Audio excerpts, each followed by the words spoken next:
The day of the school open house. I arranged to leave work early and hurried straight to the school. Outside, the heat was unbearable, and sweat was pouring down like a waterfall, but thanks to leaving work early, I managed to arrive just in time before it started. When I got to the school and saw how dressed up the other parents were, I finally realized how shabby I looked. I had been so focused on keeping my promise that I had completely forgotten about my appearance. The class was English. The assignment was to read aloud the essays that had been given as summer vacation homework. I wondered what Susan had written about. The other children mostly talked about what they did over the summer, sharing their stories in their still awkward English, telling about where they went and what they played. With each story, my anxiety grew. This year, Susan only had sad memories. And to make things worse, even the promise we made for the summer was broken. I should never have accepted that job. And then, it was Susan's turn to stand up. My grandma. Susan Brown. My heart skipped a beat. Not only because she called me, but as soon as she began reading, dozens of eyes turned towards me. For those who didn't know the circumstances, they must have wondered why her grandmother was there, and so I became the subject of their curious stares. I didn't mind that, but I couldn't stand the thought of something happening to Susan. My grandma is a liar. Cold, judgmental eyes rained down on me, still in my shabby work clothes. And not just that. I could even hear faint giggles coming from somewhere unseen. At that moment, my heart shattered into pieces. Grandma, can you read this? Let's see. Hold on. My glasses. Where are my glasses? Kathy, can't even read without my reading glasses anymore. Fortunately, since it's a children's book, it's not difficult, and the text is fairly large, so it's relatively easy to read. When I finished reading, I realized my granddaughter Susan had fallen asleep. She will likely ask me to read it again next time she comes over. Looking at her sleeping face, I finally understood the phrase "so precious you wouldn't mind putting them in your eye." No matter how many times I look, she's always adorable. Susan, it's time to go home. Oh, she's asleep. Mom, did you put her to bed? She asked me to read a book, so I did. She fell asleep while I was reading. My son and his wife came to pick her up after finishing their errands, but Susan was already fast asleep. It's getting late, so why don't you two go out for dinner? I don't mind keeping her overnight. Well, I am hungry. Are you sure? Absolutely. Besides, she'd probably be thrilled to have a sleepover. If you're offering, then thanks. I'll bring over some clothes and stuff later. My son said this, squinting affectionately at his sleeping daughter before leaving the living room. Thank you, Kathy. Please take care of Susan. Of course, go have fun. I'll make sure she has dinner. With that, I stepped outside and waved them off as they drove away. Little did I know, those were the last words we would ever exchange.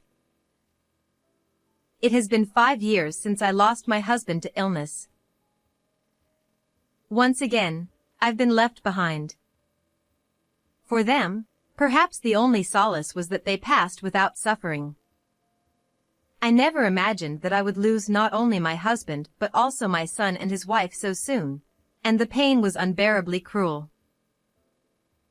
But what about Susan? She lost her parents at such a young age. The situation Susan has been left in is far more tragic than my own, as I was only meant to live out my remaining years. I must do whatever it takes to protect Susan. Therefore, from this moment on, my remaining years will return to being a life. I made that vow as I stood before the bodies of my son and his wife. Reality, and society at large, can be so heartless, especially when it comes to financial matters, which are far tighter than necessary. I hadn't been completely unaware of it before, but now, faced with the task of raising a child again at my age, the weight of that realization pressed down on me. If things continue as they are, I fear it won't be long before I hit the bottom.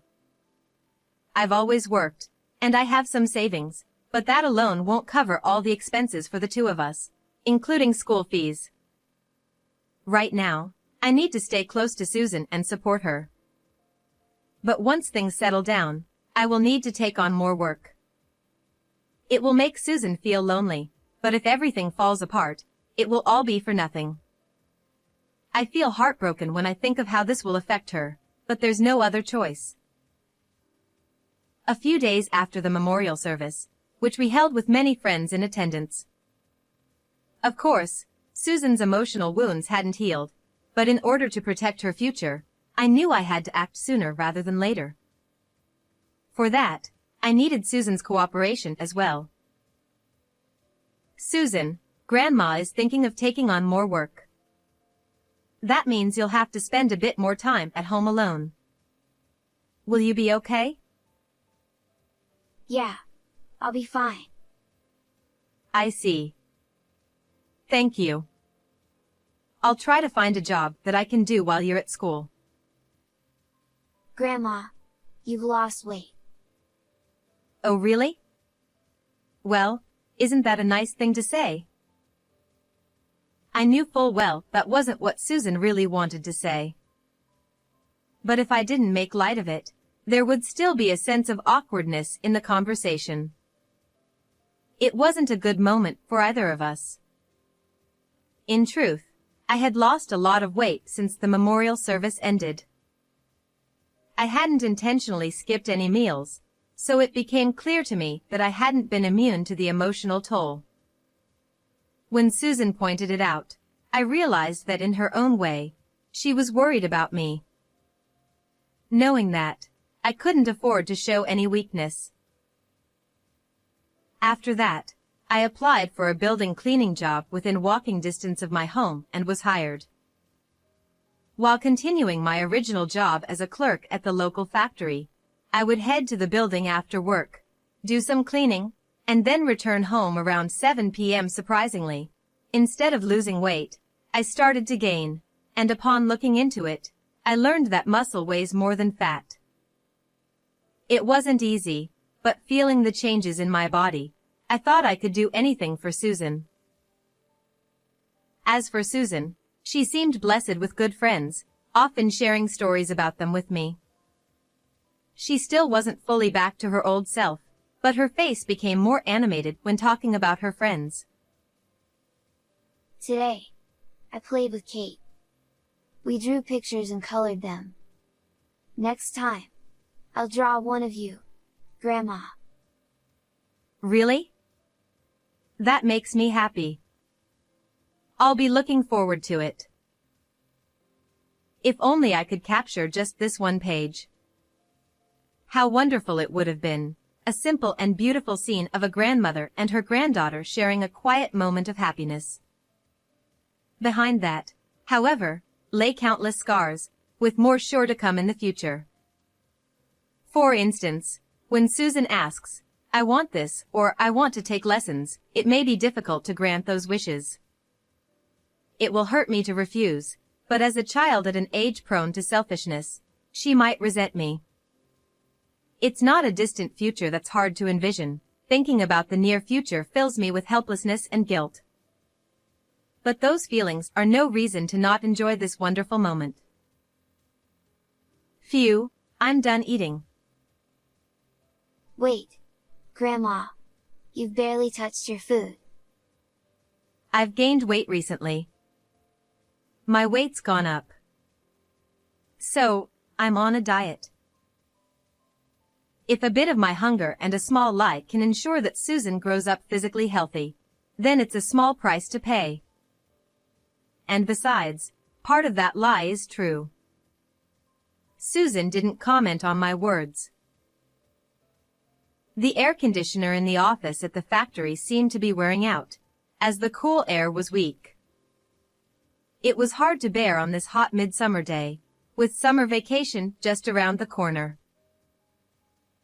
When I later went to the building for cleaning, it was the opposite. Very cool inside. Though the building wasn't particularly new, thanks to the senior staff and contractors, most of the equipment was well maintained. Still, it's physical labor. The air conditioning only helps with mild heat, and the more I moved, the more I sweated. But when I returned home, Susan would be waiting for me. That thought alone made sweating feel worthwhile. When I got home that day, Susan was waiting outside the front door. "What are you doing out here?" "I told you to stay inside because it's hot." I thought you'd be coming home around now, so I came out to wait for you. The door was properly closed. When I stepped inside, sure enough, the air conditioner was on. "All right, but why did you wait outside in this heat?" Look. Susan, with a slightly proud expression, unfolded a large piece of paper she was holding. I couldn't make out the fine print, but in the top right corner, I saw a big red 100. I got a 100 on my test. That's amazing. You worked really hard. I had never once told her to get good grades or even to study. There was neither time to say it, nor the inclination to do so. Whether that was a good thing or not, I didn't know, but at least Susan had pursued her studies of her own volition and proudly achieved this result. Most importantly, when I praised her, Susan smiled. It was the first time I had seen that familiar smile since that day. Though it was a bit late, I decided we should celebrate by going out for dinner. Granted, the most I could afford was a modest restaurant nearby, but it was still a treat. "How's the food, Susan? Is it good?" Yeah, it's delicious. Susan had chosen spaghetti with meat sauce. She was no longer at the age for a kid's meal, but she was still just a child, with a little bit of sauce smudged around her mouth. Though her smile had faded, her usual heavy, clouded expression was gone. That alone made me indescribably happy. Then, suddenly, I had an idea. "Susan, why don't we go to an amusement park next time?" It was really just a spontaneous thought, but Susan, in her own way, had made me genuinely happy today. Now, it was my turn to return the favor. Thanks to all my hard work, I had saved up just enough to afford a day out. Really? But, are you sure? If Grandma says it's fine, it's fine. Or, do you not want to go? I could always go by myself. No, I want to go. But... Then it's settled. We'll decide when to go later. Okay. Perhaps she still felt hesitant. Under normal circumstances, a child her age would jump at the chance to go to an amusement park. But our family has circumstances, and even as young as she is, Susan seems keenly aware of them. We don't have the luxury to be carefree, but we aren't so desperate that we can't even take a rare day off. Understanding that difference might be difficult for her, so I'll need to show it through my actions. You've got sauce on your mouth. As summer vacation progressed, 2 days before the promised day, I received a rare phone call. "Hello?" It was my supervisor from the building cleaning job, Beth. Oh, hi, Kathy? Sorry to call so late. Do you have a moment? Yes. Is something wrong? Apparently, this afternoon, there was a small accident during cleaning, and one of the senior cleaning staff had injured his head. Since the injury was to his head, they were taking extra precautions and had given that person some time off, but now someone needed to cover their shifts. I'm filling in tomorrow, but Kathy, could you take the day after tomorrow? I almost instinctively replied, sure, but I stopped myself just in time. The day after tomorrow. This was the day I had promised to take Susan out. What should I do? Emotionally, I felt I should refuse because I had a prior commitment. On the other hand, morally, I felt that since my boss had been flexible with my schedule, I should help out. Give me a moment to check, I said. After a few agonizing seconds, I finally broached the subject with a heavy heart. Susan, I'm sorry. I got asked to work the day after tomorrow. Would it be okay if? It's fine. I'm not a little kid anymore. Besides, I already had pasta. Her expressionless response squeezed my heart. I'm sorry. I promise we'll go somewhere even bigger next time. Okay. I told myself, this is for Susan's sake, to protect her. If I didn't, my heart would collapse under the weight of guilt. In the end, I never found the time to take her to the amusement park, and summer vacation came to a close. Susan never said anything about it, and she still talked to me like usual, but I knew there had to be some lingering resentment in her heart. One day, after several uneasy days had passed. Open house? Yes. This Friday. I want you to come. After what happened last time, I couldn't easily make a promise. But this time, I felt that I had to make a promise and keep it. All right. This time, I promise I'll be there. Yes, no matter what. The day of the open house. I managed to arrange to leave work early, and I hurried straight to the school. The heat outside was unbearable, with sweat pouring down like a waterfall, but thanks to leaving early, I just barely made it in time before the class began. When I arrived at the school and saw how well-dressed the other parents were, I finally realized how shabby I looked. I had been so focused on keeping my promise that I completely forgot about my appearance. But at this point, there was nothing I could do, so I just tried not to think about the stares around me. The class was English. The assignment was to read aloud essays that had apparently been given as summer vacation homework. I wondered what Susan had written about. The bell rang, and the children, who had been chatting noisily, quietly took their seats. The other kids mostly talked about their summer experiences, telling stories in their still awkward English about where they went and what they played. Each time I listened, my anxiety grew. This year, Susan only had sad memories. And to make matters worse, I had broken our summer promise. I shouldn't have taken on that extra work. Then, finally, it was Susan's turn to stand. My grandma. Susan Brown. My heart skipped a beat. Not only because she mentioned me, but because as soon as she began reading, dozens of eyes turned toward me. For those who didn't know our situation, they must have been wondering why her grandmother was here, and so I became the target of their curious stares. I wasn't bothered, but I couldn't bear the thought of anything happening to Susan because of this. My grandma is a liar. The unexpected words from her mouth pierced me like a knife.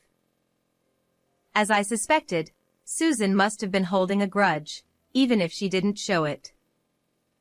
I was the only person in the room who could be described as Grandma, and I felt cold, judgmental stares raining down on me in my shabby work clothes. Not only that, but I even heard faint giggles from unseen sources, and at that moment, my heart shattered. I hunched down, slipping past the other parents, and left the classroom. There were still a few parents in the hallway, but it was better than being in the classroom. Susan, louder than the other children, continued reading her essay. Because of her volume, I could still hear every word, even from the hallway. Grandma lies a lot for my sake. She pretends she's full and gives me her food, even when she's not. She says she's dieting, even though she's already thin. She says it's not hard, even though it is. Her words weren't critical like I had feared. I hate it when Grandma holds off on buying nice clothes for herself. I hate it when she apologizes for not being able to buy me new clothes. I hate it when she keeps apologizing for not taking me to the amusement park. I hate it when she lies and sacrifices so much for me. But I love my grandma very much. It turned out that all my worries were unfounded. I thought she had every right to criticize me, but instead, Susan had been genuinely concerned about me. I couldn't help but press my hand to my eyes as tears welled up. I want my grandma to stay healthy and happy for a long time.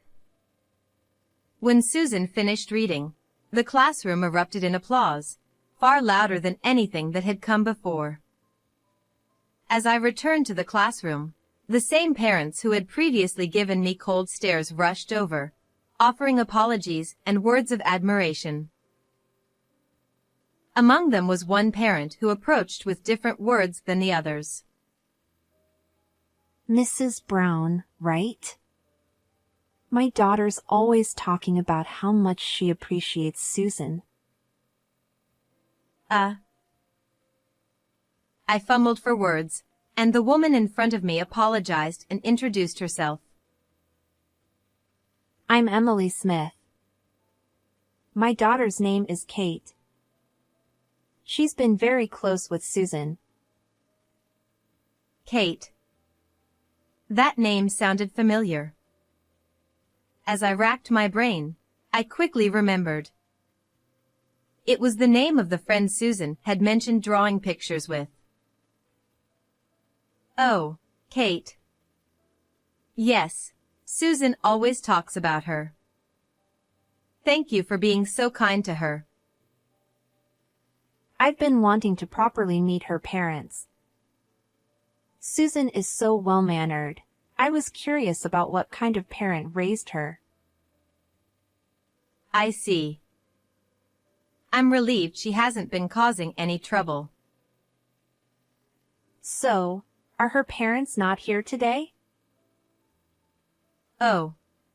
It seems Susan hadn't mentioned anything about our situation. I dreaded having to explain, but there was no way around it. Actually. Oh no. I'm so sorry. I had no idea. It's all right. So, you're raising Susan on your own? Yes. It's been difficult at times. I can't imagine how hard that must be. Raising children is tough enough, even with two parents.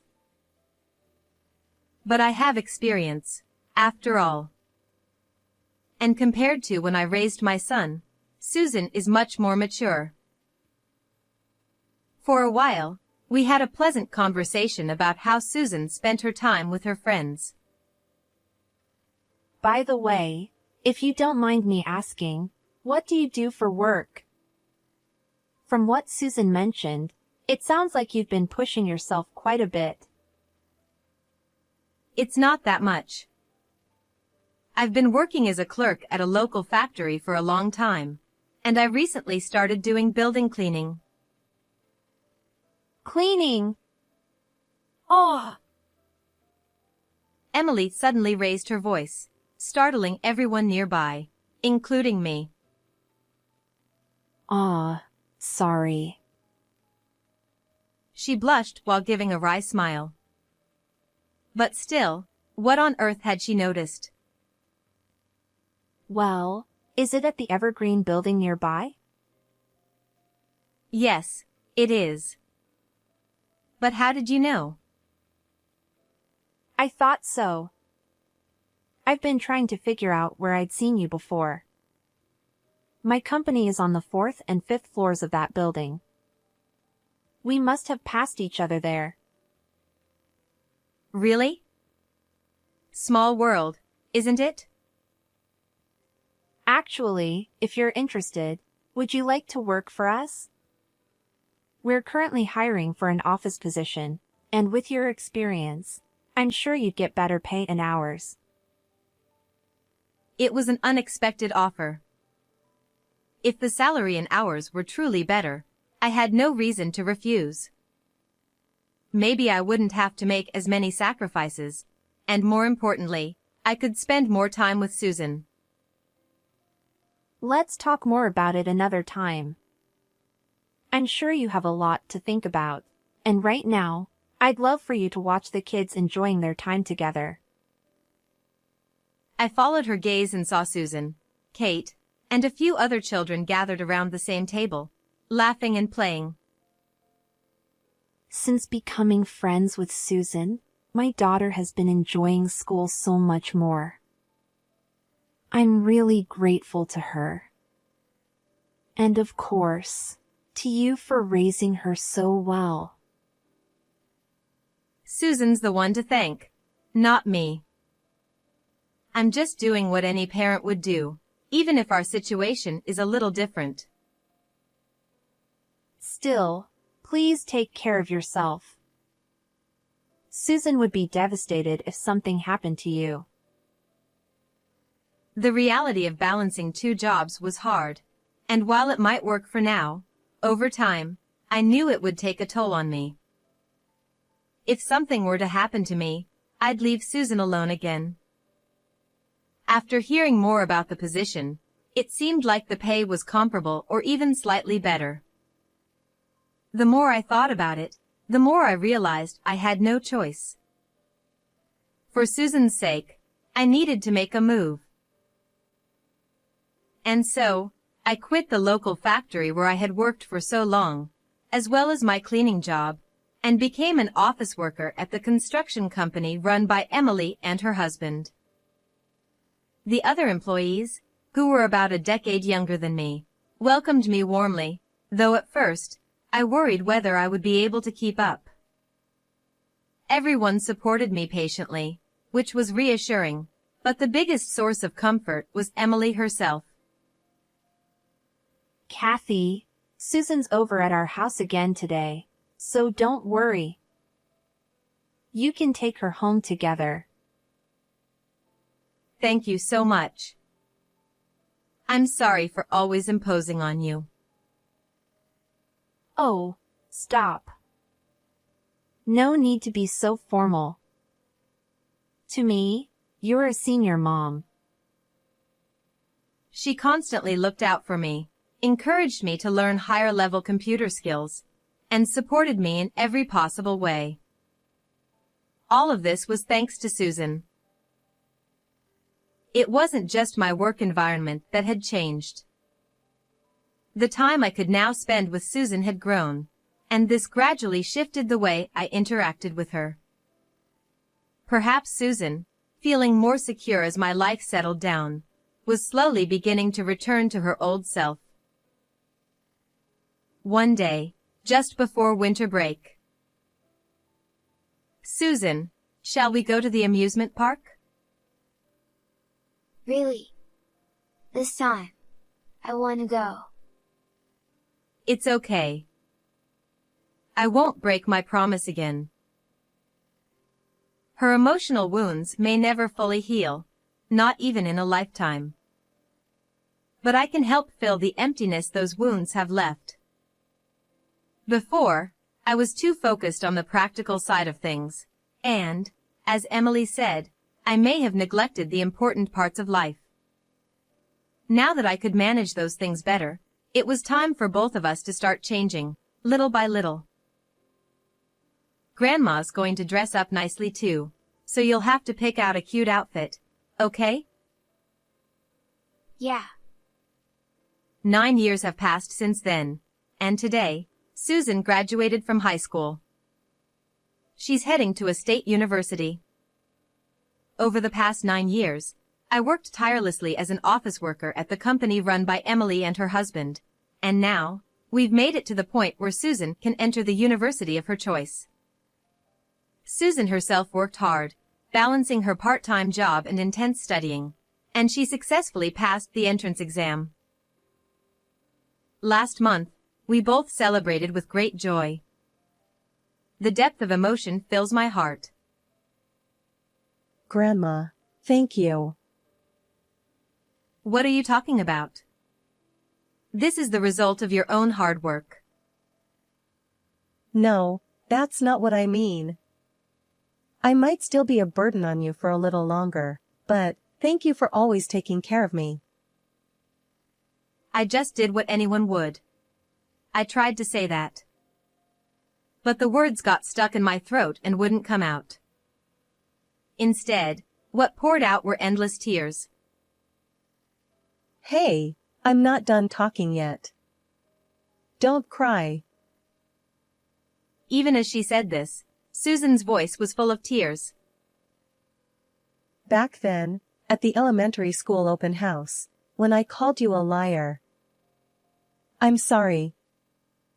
But it really upset me. I hated seeing you go through extra hardships because of me. So, from now on, I'll be the one supporting you.